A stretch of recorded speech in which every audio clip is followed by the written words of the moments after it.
real. And so the first thing I would do, wait, I don't need that, is I have my pen, because I'm going to write down the things that she is saying to me. Because my job really is to guide the conversation and be able to use what she's saying to guide her back to the solution, okay? So let's see. Okay, we're perfect on time. This is lovely. This is so great.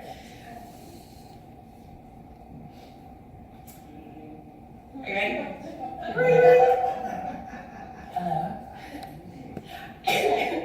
Hi Megan, it's Lori. How are you? Hi Lori, I'm great. How are you? It's so weird to look at somebody when no, we can be video chatting. Yeah, we can be video chatting. So I'm so excited to spend our time together today. First of all, oh my goodness, congratulations on earning Nuit Blanche. That is amazing. Thank you so much. I'm really excited. Have you picked out your white outfit yet? No, I'm so stressed. Do you know what I should wear? White. Is it like fancy or? You know what? It's really up to you. No jeans, but you can get all decked out or you can just be summer casual. It's up to you. Okay, so I'm not going right into business. I'm going to find something, hopefully, to compliment her on, to set the tone of positivity. So if she came with her list of this sucks and that's terrible and this, now she's like, oh, everything's great. So now we're ready, we're in the right mindset, okay? So then we're going to identify the objectives. All right, so Megan, now you can choose how long your coaching calls are. We have a half an hour together. We have 45 minutes together. Half an hour or 45 minutes is the max I would go for, okay? Everybody on your team doesn't get these, and you're not doing them every week. It's like, she gets one this month kind of concept, okay? So in our half an hour together, what do you hope to accomplish? What is it, where are you struggling in your business? What are the goals that you're working towards? What would you like to accomplish in our time together today? Well, I'm having a lot of fun with what I'm doing, but I'd really like to be making a lot more money at it. Okay, so you're having fun, but you want to make more money. So you want to figure out how to make more money? Yes. Okay, let me jot that down.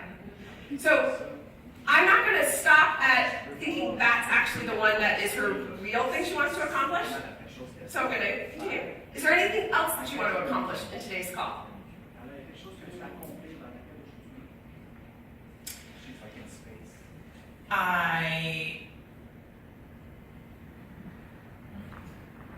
This is actually how it would really go because she doesn't know the prescribed questions, right? So where is it in the money-making process that you're struggling?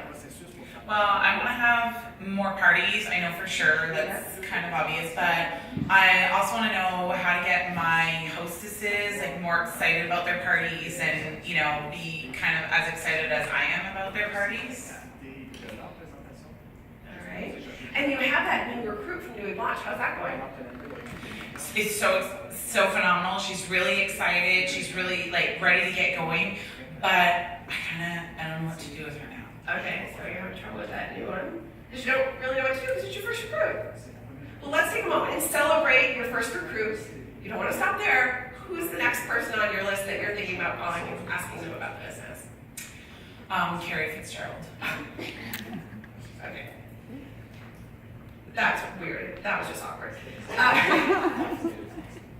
So tell me a little bit about Carrie.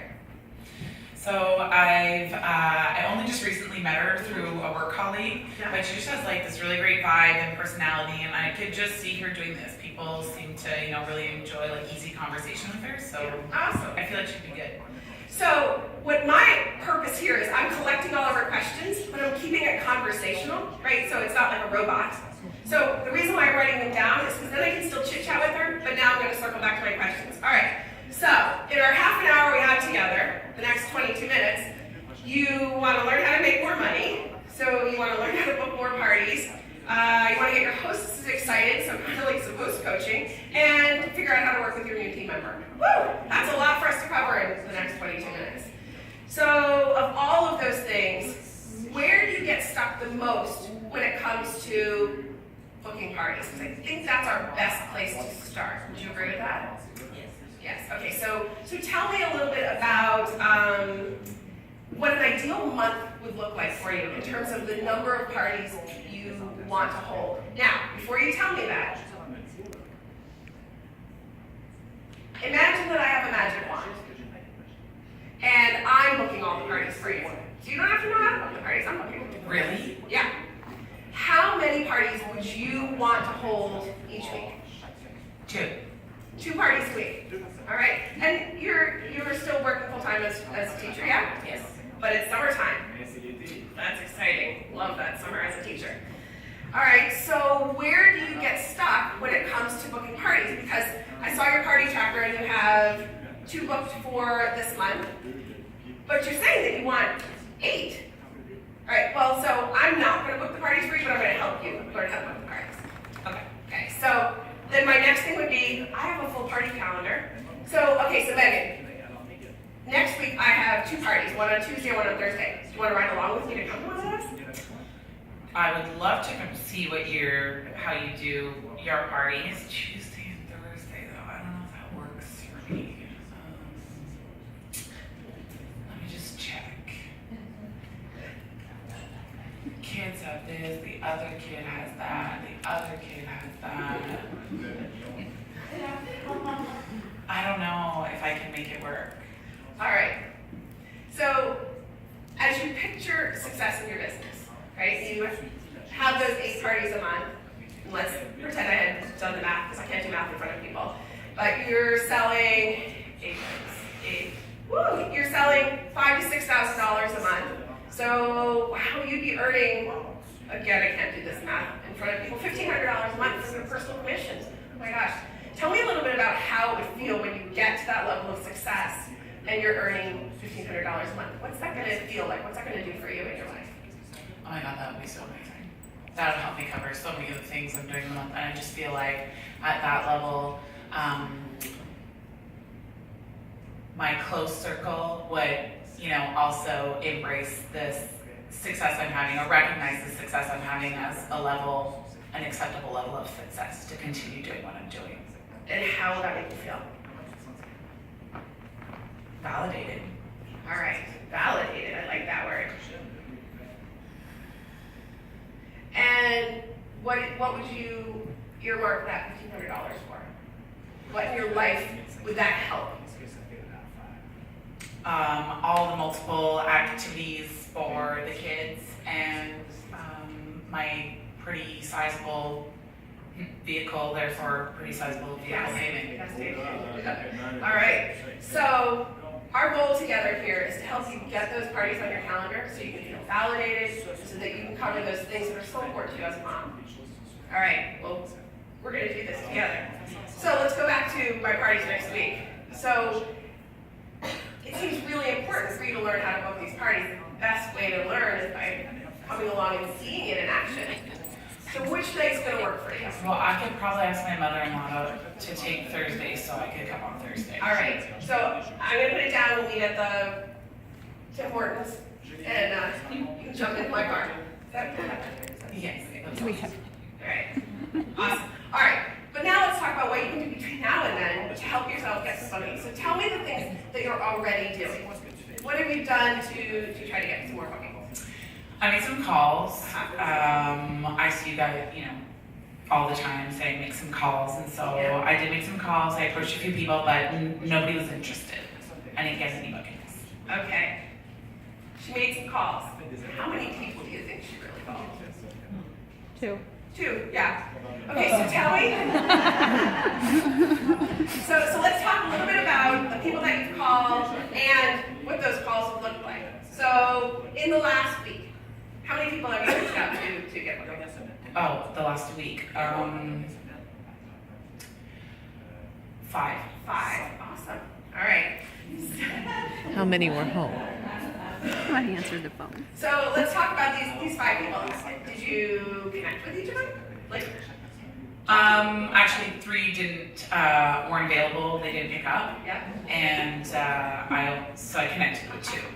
Connected with 2. And how did those go? They weren't interested. They weren't interested. Pretty typical, right? Mm-hmm. So in her head, she's not able to book parties. We know she only called 5 people, Sometimes it takes 10 connections to get a booking. So she's feeling like a failure, but she hasn't even connected with enough people to even decide whether you're good at booking parties or not. So, all right, so what I'm hearing you say is you talked to 5 people, or you called 5 people, 3 of them have never called you back. Would it be helpful to know they're probably never going to call back? Well, I just figured they're not interested or they would call me back. And here's the thing, it's not a priority for them to call back, because probably this is what happened. They got your call, they were like, ooh, I should call her back. Then they got home from work, and then they had to make dinner, and then they had to wash the dog, and then they had to take out the trash, and then they realized, oh my gosh, we're late for soccer practice, and now, the next day, they completely forgot. So would you like a suggestion? I love a suggestion. All right, so when you're making calls, first of all, love that you called 5 people, because I recommend you do 5 calls at a time. So looks like you've been listening to the training. But we have to assume nobody's going to call us back. It's our priority, not their priority. So we have to keep ourselves at the top of their to-do list. So whenever you're going to call somebody, you want to be committed to at least calling them 2 or 3 times. So then I would go into, it sounds like you need a little help with that. Do you know that there's a training in the back office? And I'm going to send you that link when we're done, or I'm going to show you where it is when we're done. Okay. So would it be helpful to know the process that I recommend? Yes. All right. So what I recommend is that you call somebody, you're prepared with the message you're going to leave, because you're going to assume that they're not actually going to answer. You're going to leave the message. You're going to assume they're not actually going to listen to the message, because people are busy and they don't. So as soon as you leave the message, send them a quick text. It's like, hey, Lori, I'm just really excited to chat with you. I was thinking about you and I'd love to connect. I'm going to give you a call back tomorrow if I don't hear back from you. So they don't have to listen to the message, because you sent them a little quick text or a Facebook message, whichever you like. How does that sound? Does that sound like something you can do? Yes. All right. So the key is knowing when you're going to call them back. Because what happens with most of us is we have every intention to call them again, but then our lives get busy. So when you're making calls today, you want to make sure you know when you've carved out time tomorrow to make the second call, to follow up. Now let's talk about those ones that you did connect with. Can you give me a little idea of how that conversation went? Well, I told them all the awesome stuff that we have going on this month and asked if they wanted to book a party, and one was like, no, she's not interested, and the other one said that it wasn't a good time. All right. So one of the things that we want to make sure we do when we're on the phone with somebody, or we're face-to-face with them, or we're asking them about the business, or about booking, or even about buying a piece of jewelry, is we want to ask questions and not stop when we hear the word no. Because no is more like a comma rather than an exclamation point. We want to ask questions to understand what they're thinking. Because if we don't ask them what they're thinking, there's no way we know what they're thinking. So let's take the one that you said, she said it wasn't a good time. Would you like a suggestion for how to handle that the next time? Absolutely. All right, so when somebody says now is not a good time, it's based on their perception of when we're trying to book this party for. So you might have started the call with, oh my gosh, I'm so excited. We have the best June host specials, and I would love to have you host one of my girls' nights. We're doing margaritas and something. Oh my gosh, I'm terrible at theme party ideas. Sangria and sparkles, and I thought of you because I know how much you love our Yellowstones. The lady might have heard June party, June I can't do, so therefore I don't have time. So if she says, oh no, the time is not good. Oh, is it just that having a June party is not good? Yeah, June is full. Well, I'm also scheduling parties in July and August. Would you like to be able to have one this summer?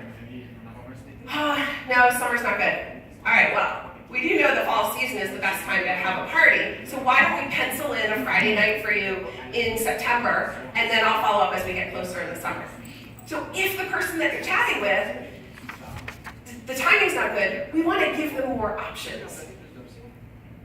And then if they say, no, I just really don't want to to host a party. Usually that's when, probably if you feel it the same way I do, that it feels like, oh my gosh, rejection, I have to get off the phone really, really fast. Be confident and be proud of what you do, and know that just because somebody doesn't want to book a party doesn't mean that they don't know tons of people who do want to book a party. So whenever somebody says no, and it's not for them, now's not a good time, or no, not ever, all right, well, Megan, I know how much you love our jewelry. I'd love it if you think about the people who you know in your life who might like to be the one to host the next girls' night. Because I'm sure you'd love to come and have that glass of sangria, right? She's like, yes, I would. So what you want to do is ask for that referral. Okay? Do you think you can do that? I can try. Awesome. Okay, if I was really on a coaching call with her and she was on my team, I then would say, so trying is planning to fail. You're either going to do it or you're not. So let's make a list of those next 5 people you're going to call and come up with a plan. So who's on your list? Let's think about some people. I have Susie and Annie and Andre and Chantal and Francine. All right, so let's talk about each of these people really quick. Okay, so Susie, so when you think about Susie hosting a party, what is it about her that comes to mind? Because when you make your phone calls, one of the things you want to say at the beginning of the phone call is, I thought of you because. So you're not just dialing to get bookings. Yes, you are. But they don't care about your calendar. They care about themselves. So when you think about Susie hosting a party, what is it about her that makes you say, I would love to go to her house and have a party with her? Because she's so much fun. Because she's so much fun. So when you call Susie, you want to tell her that. You know what, Susie? I was thinking about you, and you were so much fun. And then go into your talk about the hosting.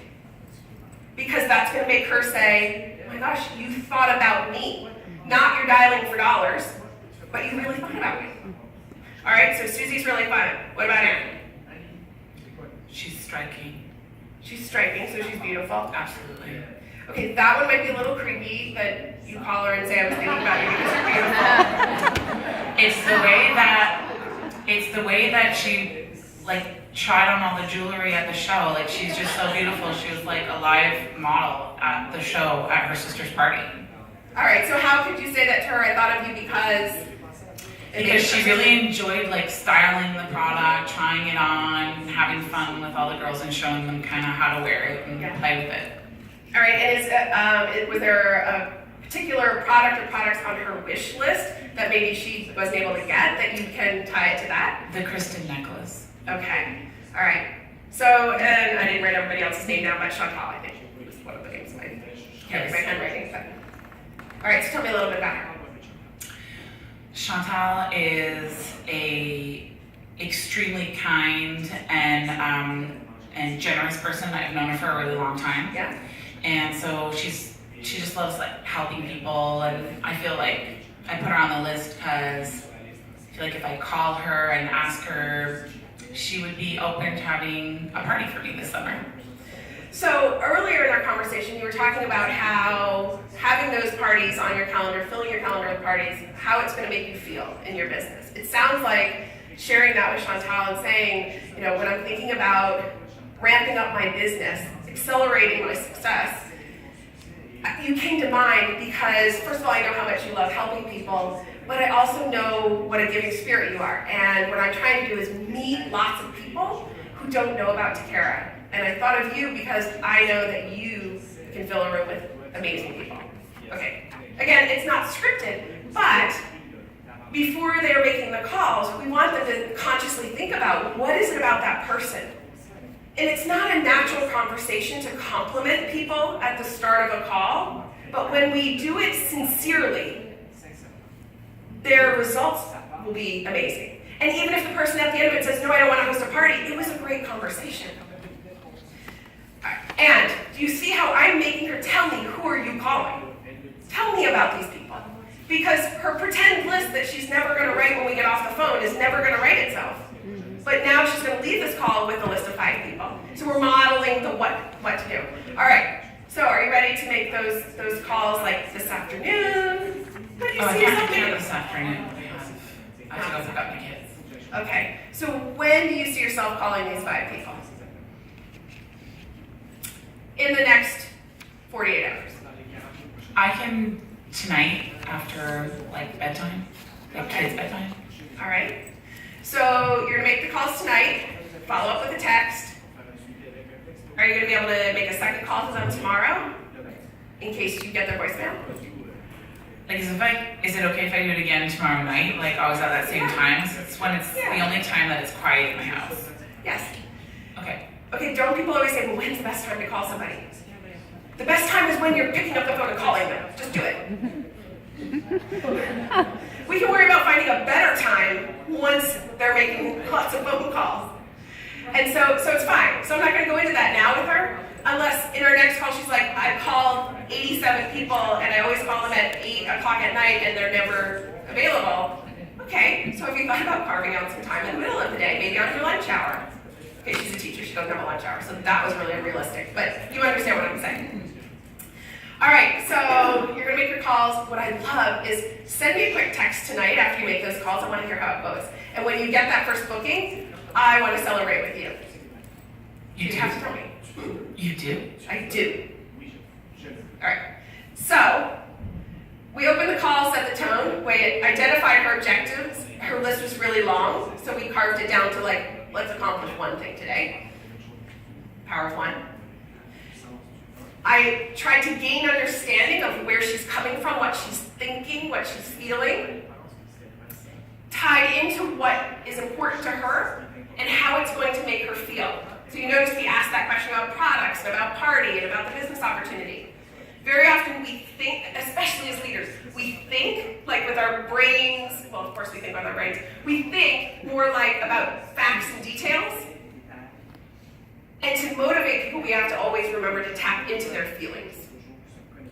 So I have a formula. They don't know I have a formula because I'm just guiding through the process.